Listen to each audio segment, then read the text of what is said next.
Eh bien bonjour les amis. À l'époque où nous sommes dans notre restauration après tout ce temps de confinement, je vous propose de réfléchir sur une époque de restauration de l'écriture aussi. Et comment le peuple a pu passer à la joie de l'Éternel comme force, ou comment Dieu les a entourés d'une muraille de joie. En fait, pour comprendre l'idée, nous sommes à quelques jours du 14 juillet, fête nationale française. Et en fait, un passage de l'Écriture nous parle de la fête des trompettes. On va en parler tout à l'heure.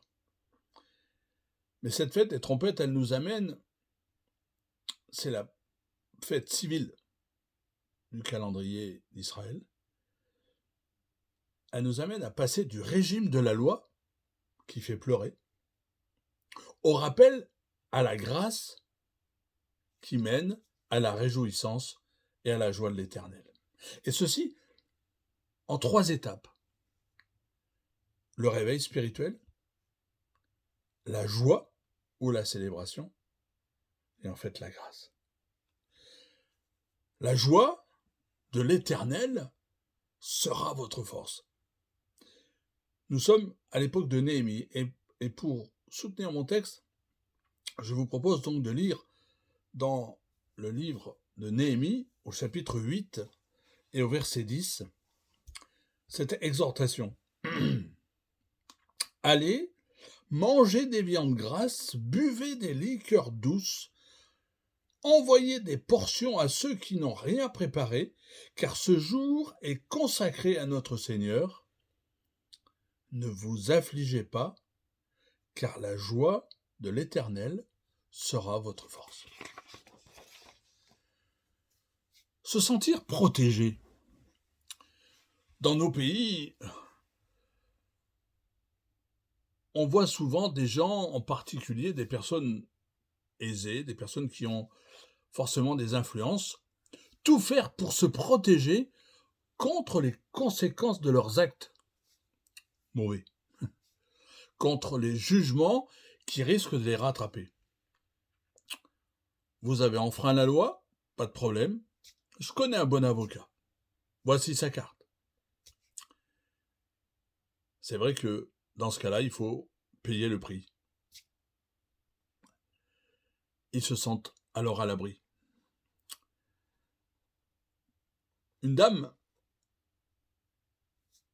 chrétienne et étrangère est venue demander de l'aide à son pasteur, afin qu'il prie pour elle et qu'il intervienne surtout auprès des autorités pour que son titre de séjour définitif arrive. Après plusieurs jours d'attente, la réception de tous les documents, éventuellement un coup de fil ou deux, le pasteur finit par rendre visite à la personne pour lui parler des avancées du dossier. Quelle ne fut pas sa surprise, après avoir tout montré à la dame, que la dame puisse dire à son pasteur « Ne vous inquiétez pas, j'ai porté plainte contre le préfet qui est beaucoup trop long, j'ai pris un avocat, ça ira plus vite. » Quelques semaines plus tard, malheureusement, la dame a dû repartir dans son pays, faute de sécurité. Nous ne pouvons pas nous couvrir, mettre toutes les sécurités autour de nous.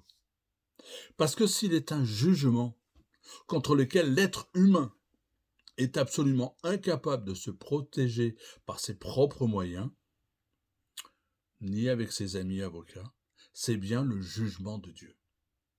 Le juste jugement de Dieu qui nous rattrape quand nous enfreignons la loi divine. Existe-t-il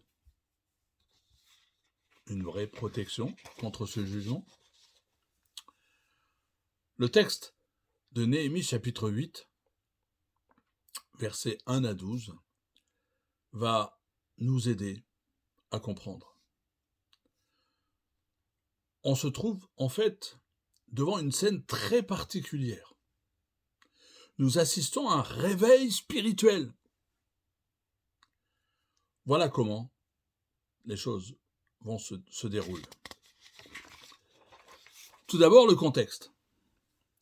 Le peuple d'Israël vit une situation à la fois encourageante et difficile à l'époque d'Esdras et de Néhémie. Ils étaient rentrés d'exil à Babylone environ une centaine d'années avant. Les Israélites avaient rebâti le temple. C'est pour ça qu'ils étaient revenus. Le temple de Jérusalem. Ce qui était une bonne chose. Ils vivaient une certaine restauration. C'est d'ailleurs un des mots-clés des deux livres, Esdras et Néhémie, qui, à l'époque, n'en formaient qu'un.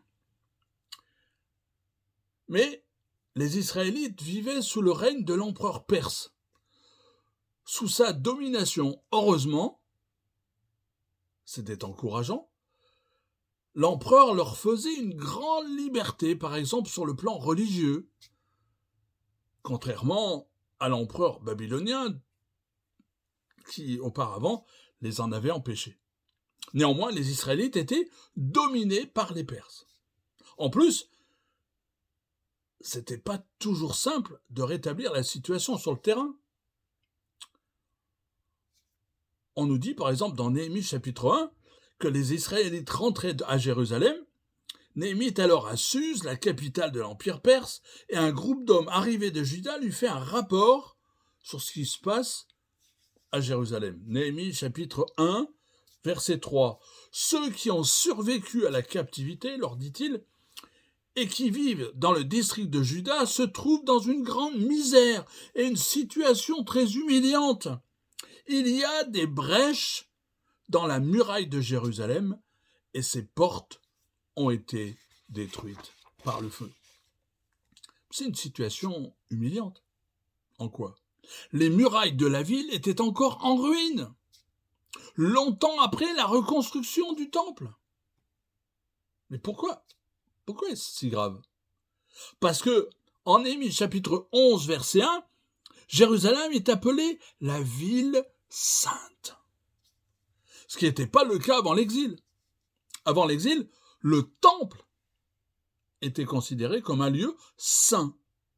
Mais certains prophètes, comme Joël, par exemple au chapitre 4, versets 16 et 17, annoncent que la sainteté du temple s'étendrait un jour à toute la ville.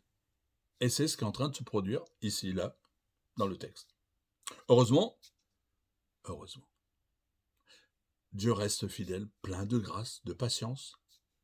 Il a envoyé Néhémie, gouverneur, ainsi qu'Esdras, prêtre, spécialiste de la loi, pour aider le peuple à reconstruire son identité et à revenir à Dieu. Reconstruire son identité. Donc, si on synthétise, grâce à Néhémie, les murailles de la ville sainte ont été reconstruites. En fait, elles ont été complétées juste quelques jours à peine avant les événements du chapitre 8 que nous lisons aujourd'hui. Et ça, on peut le lire dans Néhémie chapitre 6, verset 15. Grâce à Esdras, nous le voyons dans notre passage, le peuple, lui, revient à l'écriture, au texte de la loi. Voilà le contexte de Néhémie 8, dont Esdras, le scribe, le personnage versé dans la loi, est le personnage principal. Chapitre 8, verset 1. Premièrement, nous allons voir le réveil. Tout le peuple, comme un seul homme sur la place située devant la porte des eaux, ils demandèrent, se réunir, pardon, j'ai oublié, ils se demandèrent à Esdras, qui était spécialiste de la loi, d'apporter le livre de la loi de Moïse donné par l'Éternel à Israël. Le rêve. Le rêve de tout pasteur, de tout prédicateur, quand le peuple lui demande d'apporter le livre. Esdras, qui est un scribe, un genre de, c'est vrai, d'écrivain, mais aussi de prédicateur, n'a pas besoin de convaincre qui que ce soit sur la pertinence de lire la loi. Le peuple sait qu'il en a besoin. Les gens ont soif du livre. Le peuple veut entendre la lecture et l'enseignement de la loi. S'il te plaît, Esdras, apporte le livre. Apporte le livre de la loi de Moïse, s'il te plaît. La loi de Moïse, la Torah, je vous rappelle, ce sont les 5 premiers livres, ce qu'on appelle, nous, le Pentateuque. Les 5 premiers livres de la loi. Genèse, Exode, Lévitique, Nombre, Deutéronome. Alors, vous dites, mais il a réagi comment, Esdras? Nous lisons, Néhémie chapitre 8, versets 2 et 3, le premier jour du 7e mois, Esdras, qui était aussi prêtre, apporta la loi devant l'assemblée, composée d'hommes, de femmes et de tous ceux qui étaient en âge de comprendre ce qu'ils entendaient. Il leur lut dans le livre depuis l'aube jusqu'au midi. Sur la place qui est devant la porte des eaux, tout le peuple était attentif à la lecture du livre de la loi, hommes, femmes et tous ceux qui étaient en âge de comprendre. La scène est unique, mes amis. C'est le premier jour du 7e mois, le jour de la fête des trompettes, le jour de l'an de l'année civile. Quelques-uns ont fixé la date en disant que c'était le 8 octobre 445 avant Jésus-Christ. Si ce peuple était vraiment assoiffé de la parole de Dieu, Esdras n'allait tout de même pas louper l'occasion. Alors, il lit la loi pendant 6 heures. 6 heures, vous imaginez? Le peuple était attentif à la lecture du livre de la loi. Alors vous dites, mais pasteur Jean-Claude, c'est pas possible. Se concentrer pendant 6 heures à écouter. Alors que nous, 10 minutes, 15 minutes, 20 minutes. Les versets suivants nous décrivent la scène en plus de détails. Esdras se tenait sur une estrade dressée pour la circonstance. C'est le verset 4. Et le reste du verset 4 nous dit que Esdras était accompagné de 6 hommes à sa droite et 7 hommes à sa gauche.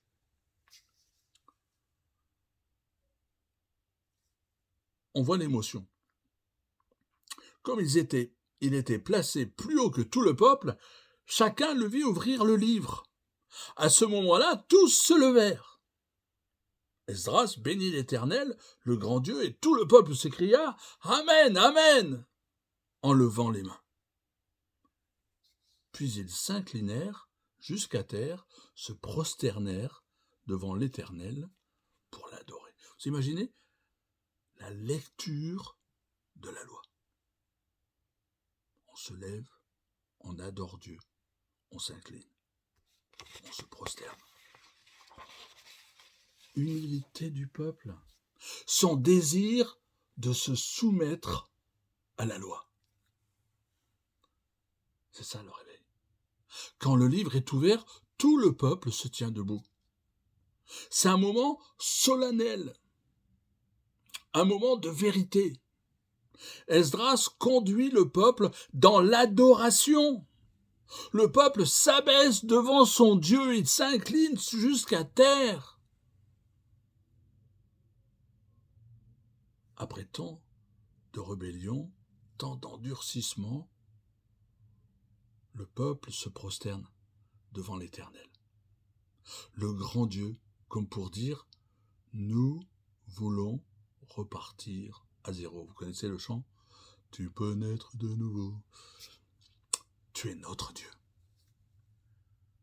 Nous voulons écouter. Nous voulons mettre en pratique l'instruction de l'Alliance.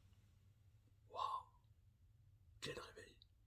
Versets 7 et 8 sont déterminants. Les Lévites expliquèrent la loi au peuple qui se tenait debout.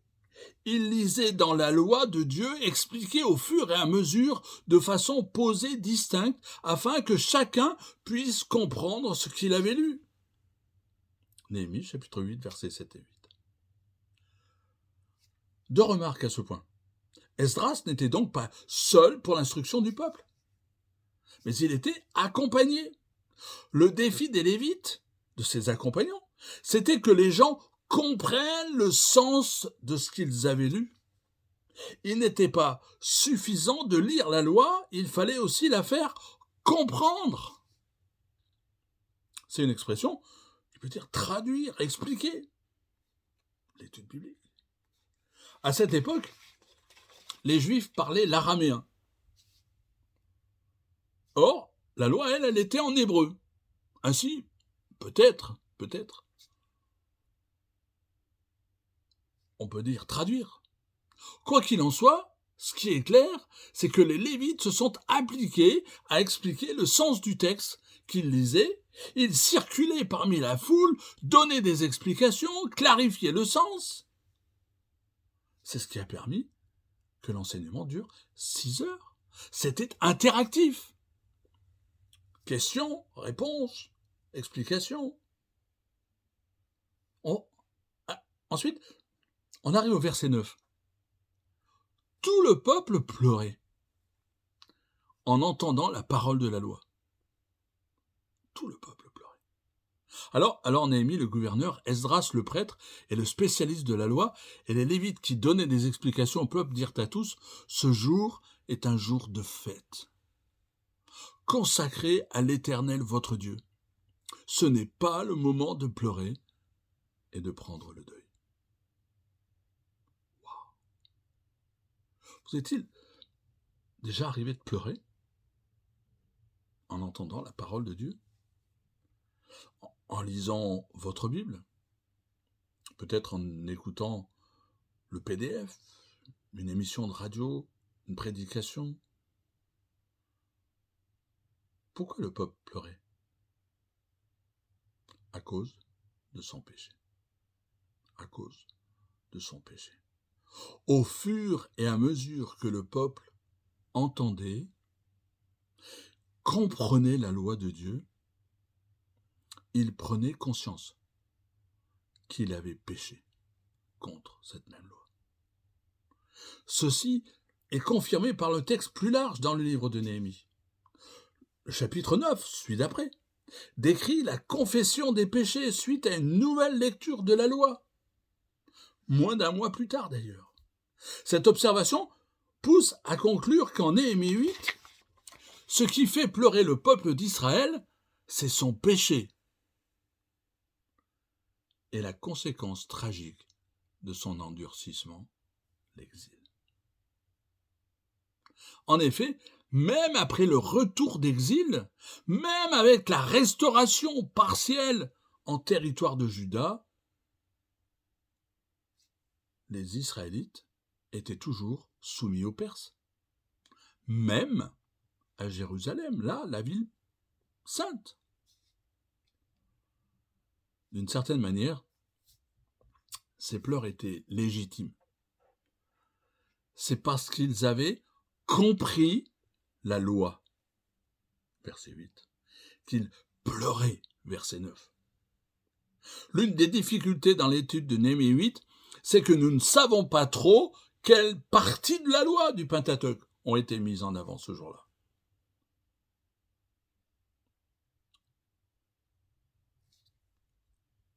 Dans le chapitre 9, la loi est de nouveau lue, des extraits précis sont cités. Alors, Pour comprendre Né chapitre 8, à la lumière du chapitre 9, essayons de comprendre que cette loi est faite pour révéler le péché. En effet, les enseignants ont dû insister sur les mêmes textes fondamentaux à plusieurs reprises, car le salaire du péché, c'est la mort, on dit dans le Nouveau Testament. Or, que dit la loi de Moïse ? La loi de Moïse, dans le Pentateuque, affirme d'abord que les commandements de Dieu sont bons. Tu es descendu, chapitre 9, verset 13, tu es descendu sur le mont Sinaï, tu leur as parlé du haut du ciel, et tu leur as communiqué des articles de droit juste, des lois vraies, des ordonnances et des commandements excellents. Les commandements de Dieu sont excellents. Dieu ne donne pas des commandements pour empêcher son peuple de profiter à la vie. Au contraire, il les donne pour que son peuple jouisse de la vie.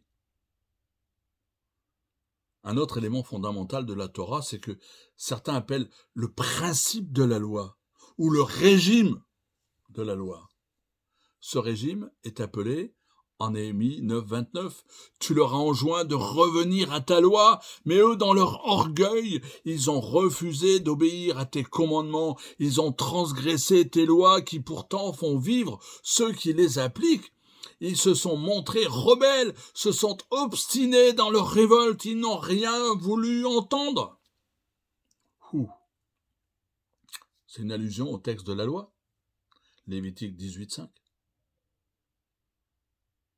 Qui dit « Vous obéirez à mes ordonnances et à mes lois, l'homme qui les appliquera vivra, grâce à cela, je suis l'Éternel. » Alors que Esdras et les Lévites lisaient la loi, qu'est-ce que les auditeurs réalisaient ? Qu'ils avaient échoué. Ils n'avaient pas obéi aux ordonnances de l'Éternel. Ainsi, au lieu d'obtenir une vie abondante dans la terre promise, ils ont subi le jugement de Dieu et avaient été exilés. La loi prévoyait des conséquences terribles en cas de désobéissance. Cela fait partie du régime de la loi, du principe de la loi. Voilà pourquoi les Israélites pleuraient.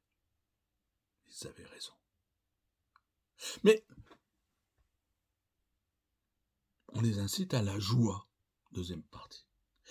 Les enseignants demandaient aux Israélites d'arrêter de pleurer.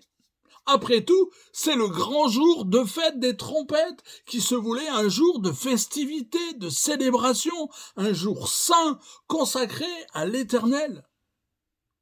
Lors des jours saints, lors des fêtes, faut lire Lévitique 23, les fidèles devaient se rappeler la grâce de Dieu et tout ce qu'il avait fait dans l'histoire pour délivrer son peuple.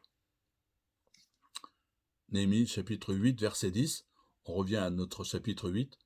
Puis Esdras ajouta, à présent allez faire un bon repas, buvez d'excellentes boissons, faites porter des portions à ceux qui n'ont rien préparé, car ce jour est un jour consacré à notre Dieu. Ne vous affligez donc pas, car la joie que donne l'Éternel est votre force. Combien de personnes aiment à citer ces versets hors contexte? Allez, faites un bon repas, buvez d'excellentes boissons. Pour les gens qui aiment le bon vin, l'alcool, ils se sentent permis sur cette exhortation. De fait, le verset 10 est important, non pas pour son incitation à boire de l'alcool, mais surtout pour se réjouir. Sur la fin du verset, il faut insister, le milieu du verset exactement est intéressant. Esdras tient à ce que tous puissent participer, même ceux qui sont les plus démunis, ceux qui n'avaient pas eu l'occasion de se préparer. La loi encourage le partage des biens matériels. Mais que dit le verset 10 ? À la fin, ne vous affligez donc pas, car la joie que donne l'Éternel est votre force. Au verset 11, il dit, de leur côté, les Lévites calmaient tout le peuple en disant, soyez tranquilles, car ce jour est consacré à Dieu, ne vous attristez donc pas. Le verset 12. Alors, tous allèrent manger, faire porter des parts aux pauvres et organiser de grandes réjouissances, car ils avaient bien compris les paroles qu'on leur avait enseignées. Les gens s'exécutent. Ils font la fête. En intégrant les plus pauvres, ils se livrent à de grandes réjouissances. Pourquoi ? Parce qu'ils ont compris. Encore une fois, l'importance de bien comprendre la loi. On a vu qu'ils avaient compris qu'ils étaient sous le régime de la loi. Et le régime de la loi, il dit « Obéis et tu vivras ». C'est pas ce qu'ils avaient fait. Et ils pleuraient. Parce qu'ils avaient lamentablement échoué. Toutefois, dernière partie, c'est la grâce. Les Lévites faisaient aussi comprendre autre chose à partir du Pentateuque. Les jours de fête consacrés à l'Éternel, comme la fête des trompettes, étaient l'occasion de célébrer la grâce de Dieu, manifestée à travers l'histoire. Dans les livres de la loi, Genèse, Exode, Lévitique, Nombre, Deutéronome, il y avait non seulement le principe de la loi, Lévitique 18.5, mais aussi les récits de la grâce de Dieu et les promesses de salut. Autrement dit, à de nombreux endroits dans le Pentateuque, il est évident que Dieu choisit parfois d'agir non selon le régime de la loi, bien que Dieu en ait tout à fait le droit, mais très souvent, dans le livre de la loi, Dieu choisit d'agir selon la grâce. Trouver la grâce dans la loi. Je propose 3 exemples. Abraham.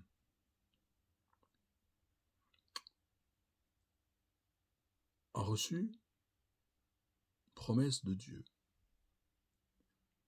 Descendance, un pays, la bénédiction. C'est dans la Genèse, Genèse chapitre 12. Mais c'est aussi dans Néhémie, chapitre 9, versets 7 et 8. J'en fais lecture. « C'est toi, Éternel Dieu, qui as choisi Abraham, qui l'a fait sortir d'Ur en Chaldée, qui lui a donné le nom d'Abraham. Tu trouvas son cœur fidèle devant toi, tu fis alliance avec lui, tu promis de donner à sa postérité le pays des Cananéens, des Hétiens, des Amoréens, des Phérésiens, des Jébusiens, des Girgasiens, et tu as tenu ta parole, car tu es juste. » C'est pas de la grâce. C'est pas de la grâce, les amis. Dieu n'a pas attendu l'obéissance d'Abraham, mais il lui a fait alliance avec lui par pure grâce. Il a accompli ses promesses, le texte nous dit, parce qu'il est juste. Alors même que Dieu est en train de conclure l'alliance au mont Sinaï avec son peuple, les Israélites, en bas, se sont fabriqués un veau en métal fondu. Ils ont dit, c'est ce Dieu-là qui nous a fait sortir d'Égypte. Oh.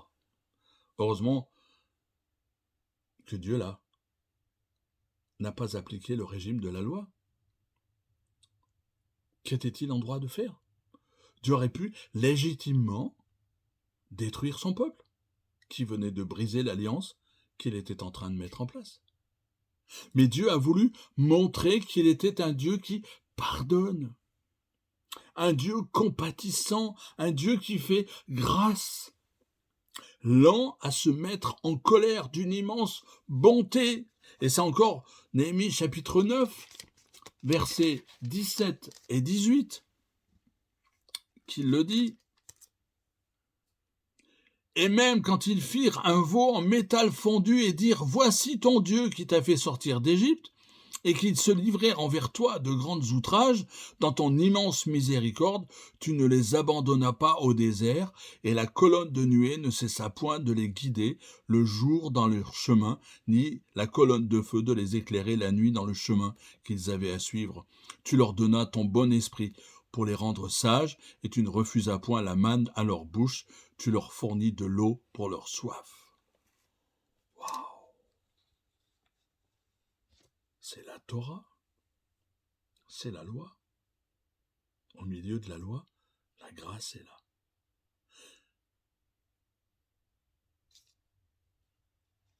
Toujours dans ce chapitre 9, au verset 30 et 31, il est dit que Dieu a ramené les exilés dans le pays promis.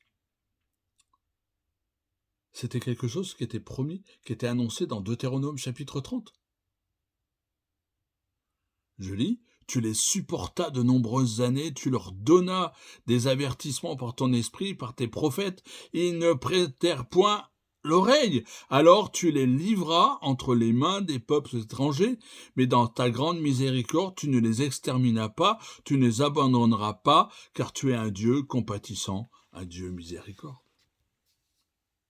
Wow. Autrement dit, la Torah contient à la fois le régime de la loi, qui fait pleurer, les rappels de la grâce qui mènent à la réjouissance.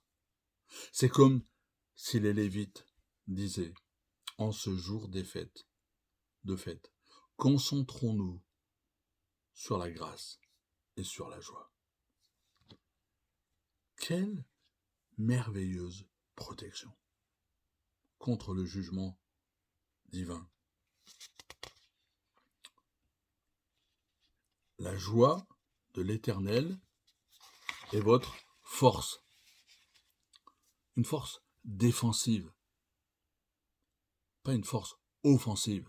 La Bible de Jérusalem traduit par forteresse. Dans notre passage, le même mot hébreu est parfois traduit par refuge. Certains exégètes traduisent ici protection. La loi, la joie de l'Éternel est votre protection. Vous vous demandez peut-être une protection, mais alors, contre quoi? Un théologien du nom de Williamson, que vous ne lirez jamais à mon avis, un spécialiste en cette matière, a écrit « La protection est une protection contre les jugements que la loi proclame contre ses transgresseurs. » Ça veut dire quoi? En termes clairs. C'est incroyable. La joie que donne l'Éternel, c'est la protection contre les jugements prononcés par l'Éternel. Autrement dit, personne ne peut nous protéger contre Dieu, à part Dieu lui-même. Ce que les Lévites avaient compris, ce qu'ils ont fait comprendre au peuple, c'est que d'une certaine manière, oui, dans la Torah, il y a le régime de la loi qui fait pleurer, les rappels à la grâce. Mais la joie de l'Éternel, lors des jours de fête, c'est la grâce de Dieu qui doit être soulignée. Ils ont saisi quelque chose de très profond, la seule forteresse qui tienne quand on est coupable, c'est celle du pardon de Dieu. C'est ce que nous pourrions appeler une forteresse de joie. Peuple d'Israël, oui, tu peux pleurer, mais aujourd'hui, arrête de pleurer, trouve refuge dans cette forteresse de joie. La fête des trompettes, c'est une illustration du triomphe de la grâce. Laissons la compassion prendre le dessus sur la condamnation. Laissons la joie vaincre la tristesse. Mes amis, le verset 10 de Néhémie 8 prend tout son relief quand nous comprenons bien le contexte du livre. La première moitié du livre de Néhémie nous raconte comment sous Néhémie la muraille de Jérusalem a enfin été réparée. Mais c'était une muraille de pierre, de bois, et elle ne suffisait pas à protéger le peuple contre Dieu lui-même. Non. La véritable force d'Israël, c'est la joie de l'Éternel. Après avoir entouré Jérusalem d'une muraille de pierre et de bois, Dieu entoure son peuple d'une muraille de joie. Le message central de ce matin, il vient d'Esdras et des Lévites. Il peut se résumer en ceci: la joie que procure le Dieu de grâce est votre refuge face au jugement que vous méritez. Puisse Dieu nous entourer, vous entourer de cette muraille de joie. Que si nous avons désobéi à la loi, que si nous avons compris que cette loi nous condamnait, bien des siècles après Néhémie, Jésus, assis avec ses disciples, a dit: voici la nouvelle alliance faite en mon sang. Jésus est notre grâce. Jésus est notre muraille. Il est notre forteresse. J'espère, auditeurs, amis, que ce message ne restera pas sans effet. Que toi aussi, vous aussi, vous pourrez comprendre que sous le régime de la loi, je pleure, sous le régime de la grâce, j'arrive à la réjouissance. Et que pour ça, il a fallu que Jésus meure. Et que j'accepte son pardon. Qu'il ressuscite, qu'il aille au ciel, et qu'il revienne. Et nous l'attendons. J'espère que tu l'attends.